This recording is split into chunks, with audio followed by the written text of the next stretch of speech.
The most state is the. कोई sense है इस बात की? In most states, the legislature has only one house. Na, na, na, na, na, na. In the more states, the legislature has only one house, legislative assembly, that is Vidhan Sabha. Social science के chapter 19 में हमें अपने state government के बारे में detail में पढ़ना है। हमारी स्टेट गवर्नमेंट काम कैसे करती है और इसके कौन कौन से कंपोनेंट है जो कि इसको काम करने में हेल्प करते हैं, सभी के बारे में इस वीडियो में हम लोग डिटेल में पढ़ेंगे। ये channel specially DAV public school के बच्चों के लिए है। यहाँ पे आपको डीएवी के सभी वीडियोज़ मिल जाएंगे जो कि मैंने अभी तक बनाए हैं। सभी को मैंने सब्जेक्ट वाइज, क्लास वाइज अलग अलग प्लेलिस्ट में रखा है, तो आप प्लेलिस्ट में जाना, वहाँ पे जाके आप वीडियोस को कभी भी आसानी से देख सकते हो, उनको देखना। और अगर आपको वह हेल्पफुल लगते हैं तो आप चैनल को भी सब्सक्राइब कर लेना, क्योंकि इसी तरह इस चैनल पर डेली नए नए वीडियोस आते रहते हैं आप ही की तरह डीएवी पब्लिक स्कूल के बच्चों के लिए।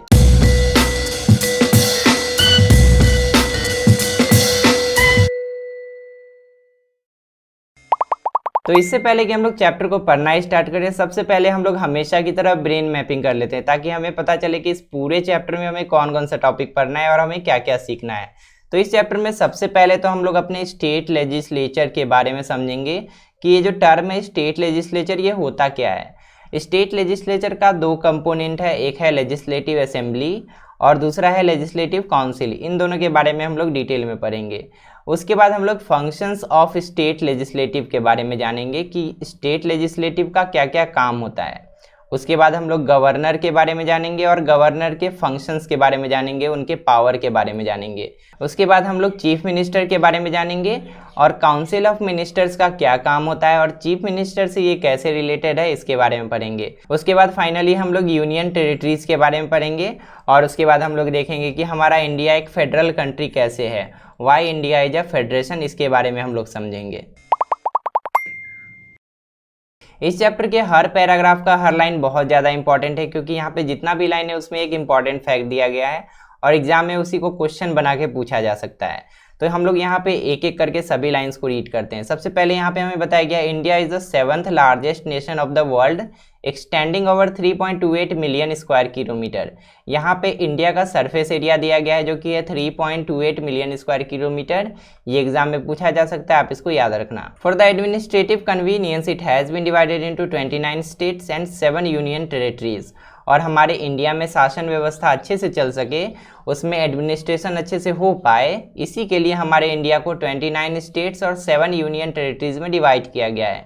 लेकिन अब 29 स्टेट्स नहीं रहा, अब हो गया है 28 स्टेट और 7 यूनियन टेरिटरीज से बढ़कर अब हो गया है 8 यूनियन टेरिटरीज। तो आप इसको अपडेट कर लेना, इसको याद रखना। एग्जाम में अगर पूछा जाए तो आपको ये लिखना है, अब से आपको ये दोनों नहीं लिखना है। Each state has its on government which is run on the lines of central government. Her state का अपना एक अलग अलग गवर्नमेंट होता है जिसको हम लोग स्टेट गवर्नमेंट बोलते हैं, और वो सेंट्रल गवर्नमेंट के साथ मिलकर स्टेट के लिए काम करती है। The union territories are administered by the president of India.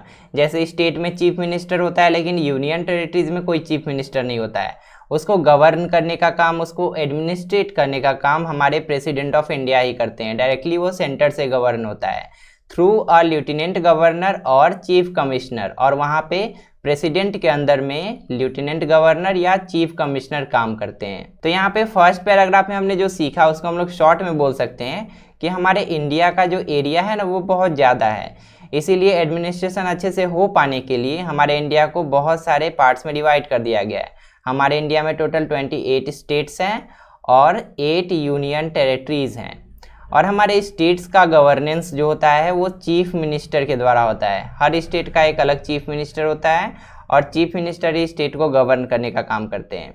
और ये जो यूनियन टेरिटरी है इसको गवर्न करने का काम हमारे प्रेसिडेंट ऑफ इंडिया करते हैं।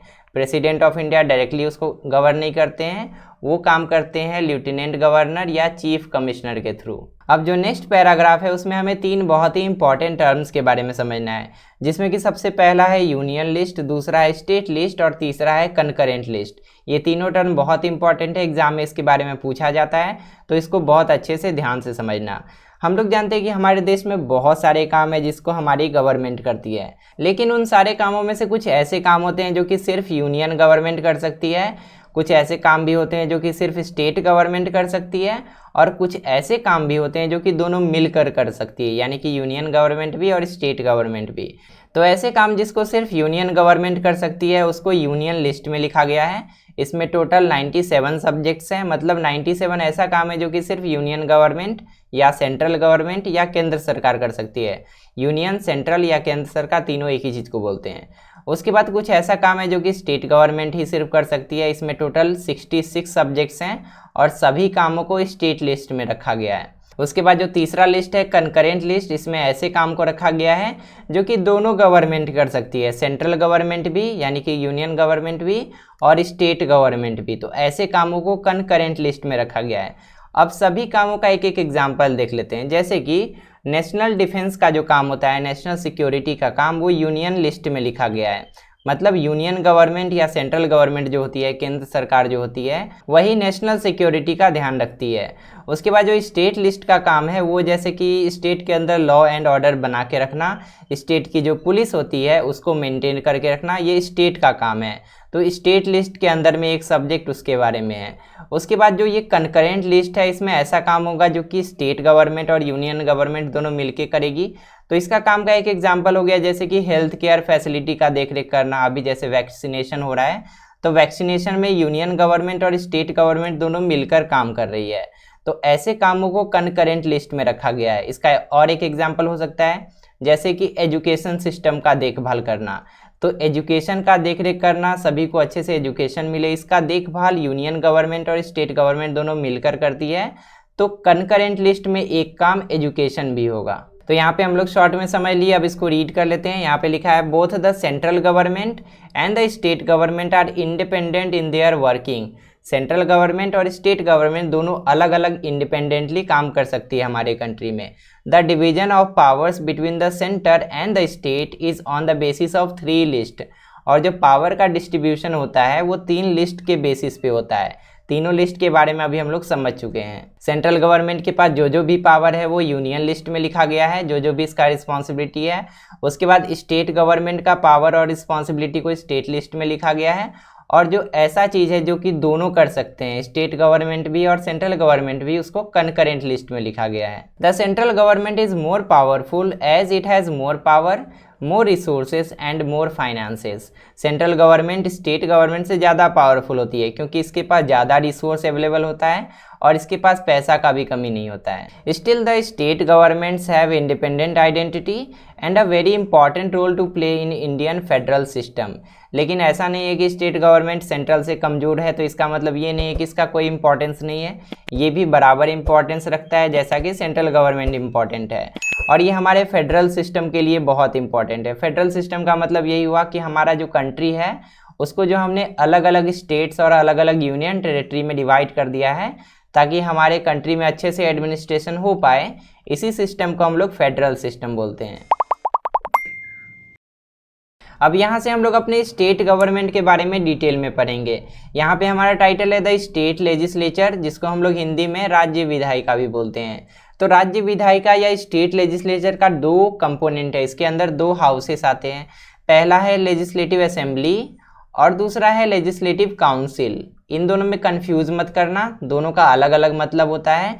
यहाँ पे हम दोनों का मीनिंग लिख दिए हैं। स्टेट लेजिस्लेचर का मतलब होता है राज्य विधायिका, लेजिस्लेटिव असेंबली का मतलब होता है विधानसभा, ये तो आपने सुना होगा, और लेजिस्लेटिव काउंसिल का मतलब होता है विधान परिषद। ये जो लेजिस्लेटिव असेंबली और लेजिस्लेटिव काउंसिल होता है इसमें बहुत सारे मेंबर्स होते हैं और इन मेंबर्स को चुनने का काम हमारे देश के लोग ही करते हैं इलेक्शंस के थ्रू। तो जो लोग इसमें चुनकर जाते हैं मेंबर बन के, वही फिर गवर्नमेंट बनाते हैं और लोगों के वेलफेयर के लिए काम करते हैं। यहाँ पे हमें बताया गया है in most states the legislature has only 1 house that is legislative assembly.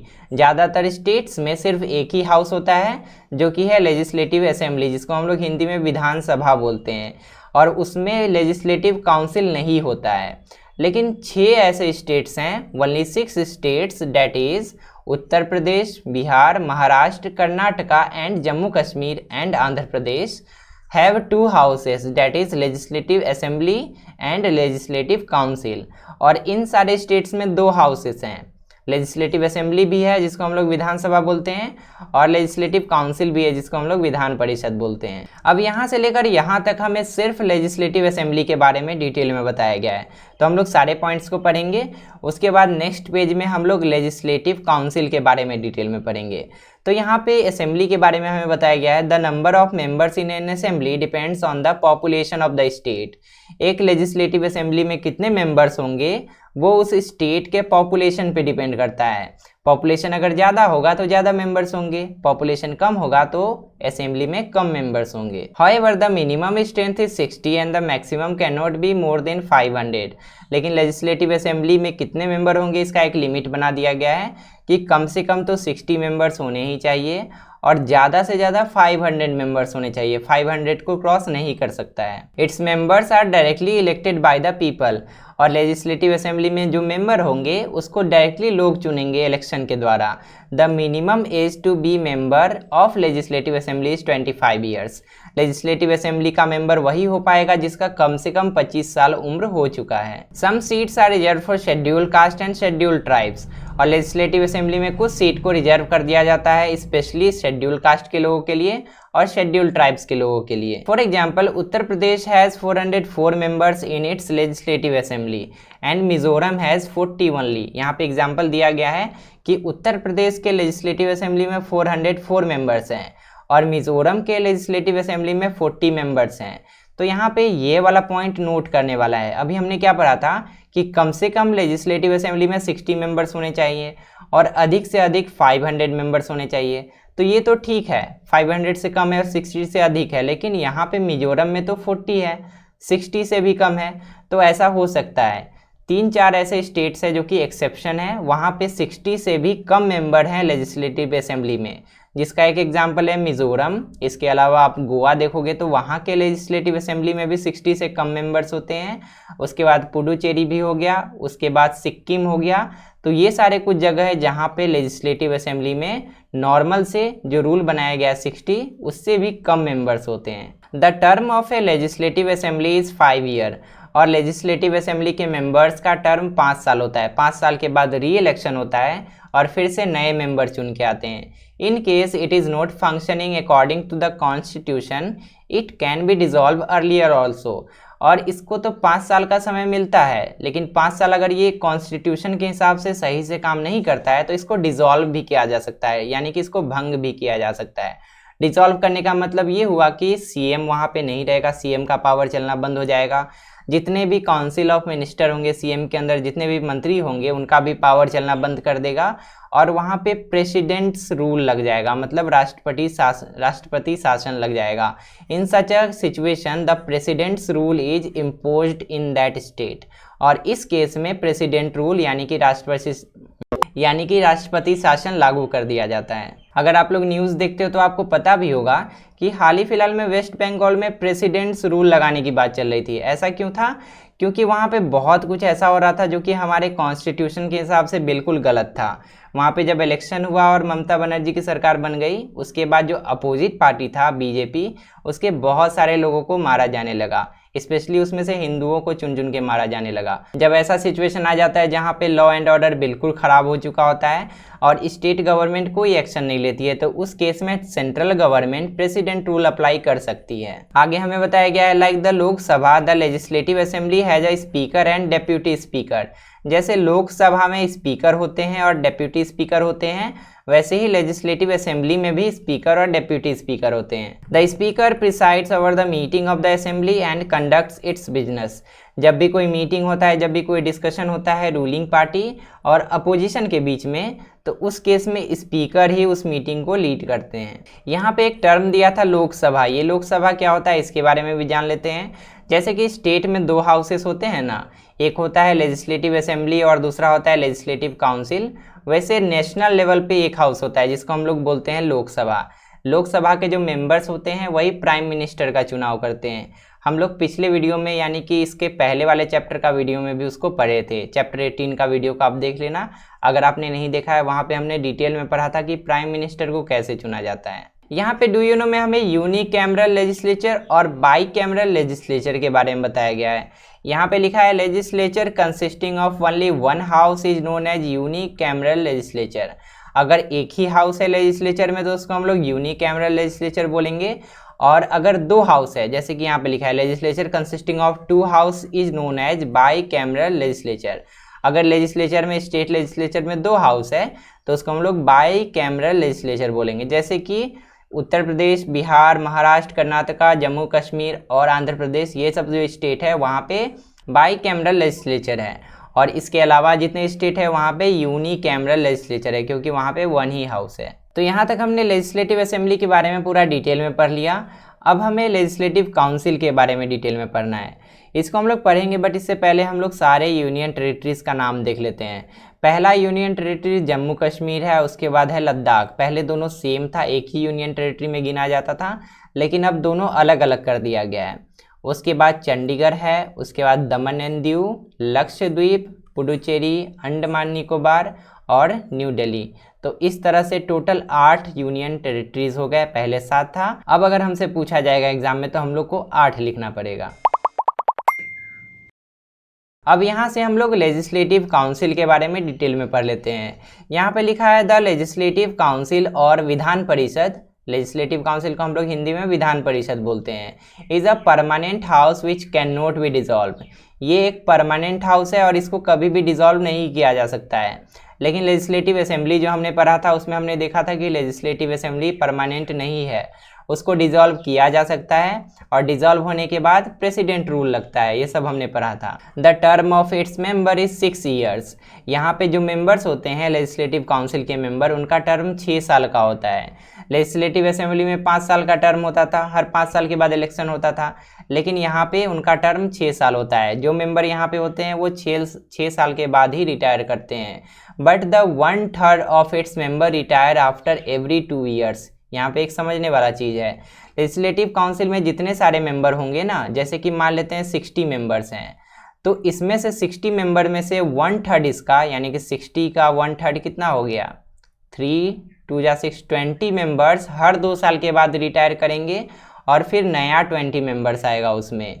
और इसी तरीके से हर 2 साल के बाद नया नया 20-20 मेंबर आता है, लेकिन अल्टीमेटली टोटल 60 मेंबर मेंटेन करके वो रखता है। लेकिन लेजिस्लेटिव असेंबली में जितने मेंबर होते हैं ना, सभी एक साथ चुन कर आते हैं और सभी का टर्म एक साथ ओवर होता है। जैसे कि हमने उत्तर प्रदेश में देखा था कि टोटल 404 मेंबर्स है लेजिस्लेटिव असेंबली में, तो ये 404 मेंबर एक ही साथ आए होंगे, और जब ये रिटायर होंगे तो सभी एक ही साथ रिटायर होंगे। लेकिन यहाँ पे वैसा नहीं होता है। The minimum number of members in a legislative council is 40। Legislative council में कम से कम 40 मेंबर्स होने चाहिए, and it can not exceed 1/3 of the total membership of the assembly of that state. इसका मतलब क्या हुआ, ध्यान से समझना। जैसे कि एक एग्जाम्पल ले लेते हैं यूपी का।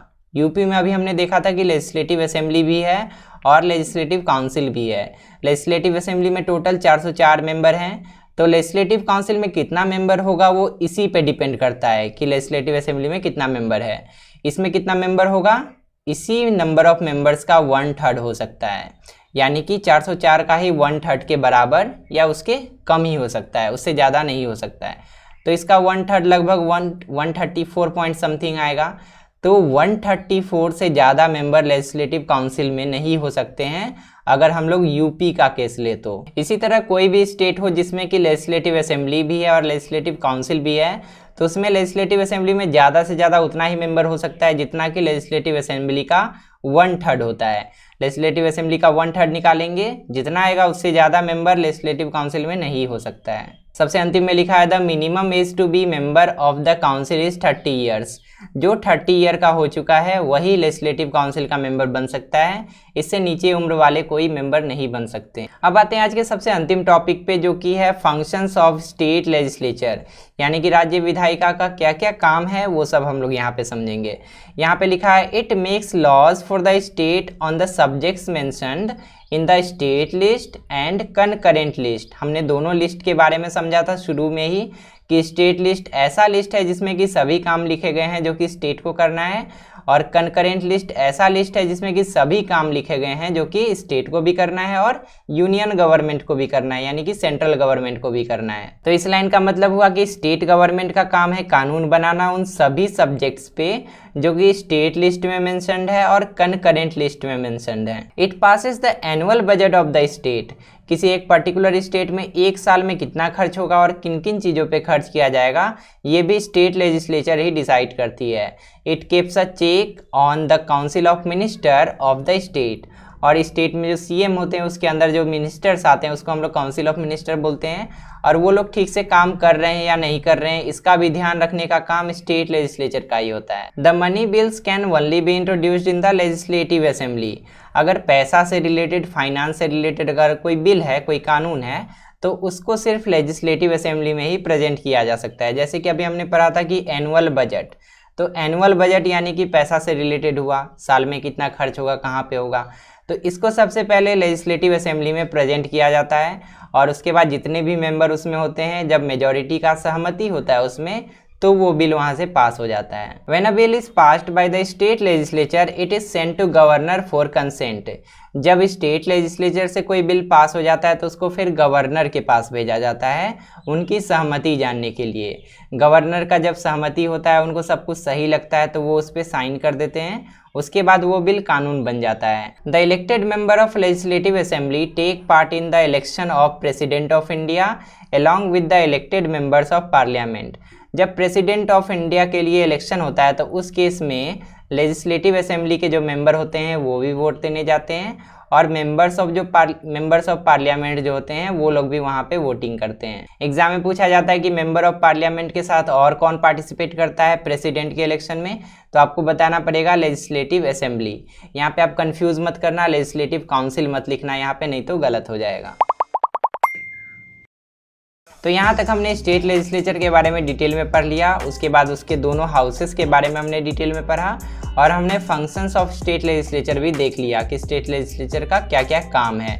इसके बाद जितना टॉपिक बचता है इस चैप्टर का उसको हम लोग नेक्स्ट पार्ट में पढ़ लेंगे। तो यहाँ तक हमने इस चैप्टर के आधे पोर्शन को कंप्लीट कर लिया। आई होप यहाँ तक मैंने जितना भी टॉपिक एक्सप्लेन किया सभी आपको अच्छे से समझ में आया होगा, और इसमें से अगर कोई भी क्वेश्चन पूछा जाए तो आप आसानी से आंसर कर पाओगे। इस चैप्टर के क्वेश्चन आंसर का वीडियो आने के बाद आप इस चैप्टर का क्वेश्चन आंसर का PDF भी डाउनलोड कर पाओगे। PDF डाउनलोड करने के लिए आप हमारे वेबसाइट davguru.in पे जा सकते हो। यहाँ पे बस आपको चैप्टर का नाम सर्च करना होता है, और जो भी PDF अवेलेबल होता है क्वेश्चन आंसर का उसको डाउनलोड करने का लिंक आपको वहाँ पे मिल जाता है। अगर आप मुझसे कोई भी डाउट डायरेक्टली पूछना चाहते हो तो उसके लिए भी आप मुझे इंस्टाग्राम, फेसबुक या व्हाट्सएप पे कांटेक्ट कर सकते हो। उन सभी का लिंक भी मैंने डिस्क्रिप्शन में दे रखा है, तो आप डिस्क्रिप्शन को एक बार जरूर चेकआउट करना। आई होप ये वीडियो आपके लिए हेल्पफुल रहा होगा। वीडियो अगर अच्छा लगा तो इस वीडियो को लाइक करना, चैनल को सब्सक्राइब करना, और इस वीडियो को अपने क्लासमेट के साथ जरूर शेयर करना। तो मिलते हैं अगली वीडियो में इस चैप्टर के नेक्स्ट पार्ट के साथ। तब तक के लिए अपना ध्यान रखो और अच्छे से पढ़ाई करते रहो।